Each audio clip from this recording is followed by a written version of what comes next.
Why does a Stray Kids World Tour 2026 search spike look bigger than a normal music update? The answer has three parts: public waiting, repeated city stops, and images that outsiders can verify. A song can be loved quietly. A fan account can stay inside one corner of the internet. But a tour creates crowds, lines, airport arrivals, ticket windows, posters, and clips that turn private fandom into public evidence. Chapter 1. The crowd before the show. Start with a simple scene outside a venue. The performer is not on stage yet. The music has not started. Still, the line already says something. It tells passers-by that people are willing to wait, travel, pay, and be seen caring. That public waiting matters because it turns taste into social proof. The historical mechanism is simple. Popularity becomes more believable when it leaves a visible trail. The trail can be a line outside a theater, a newspaper ad with city dates, a sold-out sign, a police barrier, or a wide shot of fans waiting in the rain.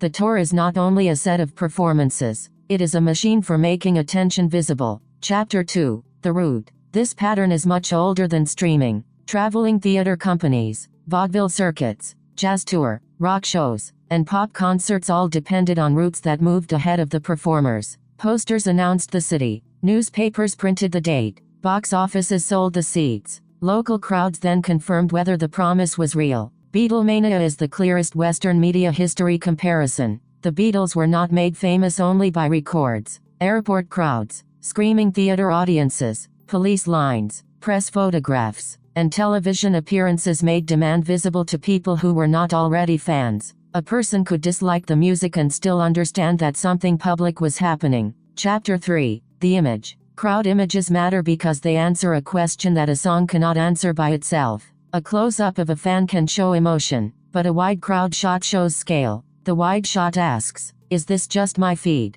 or are many people reacting at the same time? World Tour keep producing those images in city after city, so the proof does not stay local. Now bring that back to Stray Kids World Tour 2026. The modern search spike is not only curiosity, it is verification. People search dates, cities, pre-sale rules, seating maps, airport clips, set lists, and fan videos because each piece helps confirm the size and movement of the event. The tour gives fans a calendar, but it also gives outsiders visible evidence. This is different from the earlier question of tour dates alone. A date creates a deadline. A crowd creates proof. Both matter, but they work differently. The date says when attention should move. The crowd says that attention has already become public. When those two signals overlap, a tour can feel larger than a normal entertainment announcement. Midpoint turn. Proof can arrive before the performance. A line outside a venue, a sold-out screen, a packed train platform, or an airport crowd can make the event feel important before anyone hears a live note.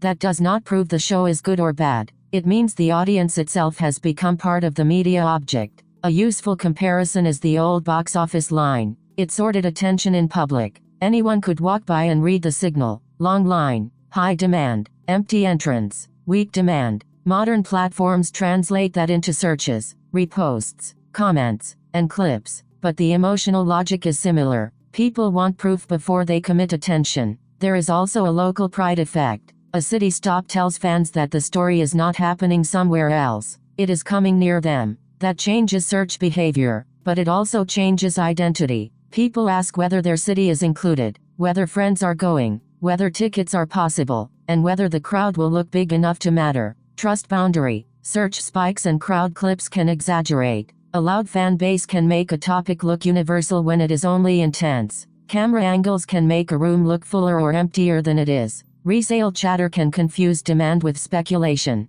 The safer claim is not that every viral tour proves lasting cultural importance. The safer claim is that tours produce visible signals people use as evidence. The older history helps because every media system has had this problem. Newspapers could overhype a performance. Promoters could stage excitement. Radio could repeat a name until it sounded unavoidable. Television could turn a screaming audience into a national story. Social platforms are faster, but the proof problem is familiar. How do strangers decide whether attention is real? Chapter 4. The evidence loop. Once a crowd image travels, it changes what the next audience expects to see. A fan in another city is not only buying a ticket for music, they are joining a chain of visible proof. A parent, journalist, venue worker, or casual viewer can look at the same image and read a simple signal. This event has momentum. That loop can be powerful because it repeats. A poster leads to a queue leads to photos lead to searches lead to more clips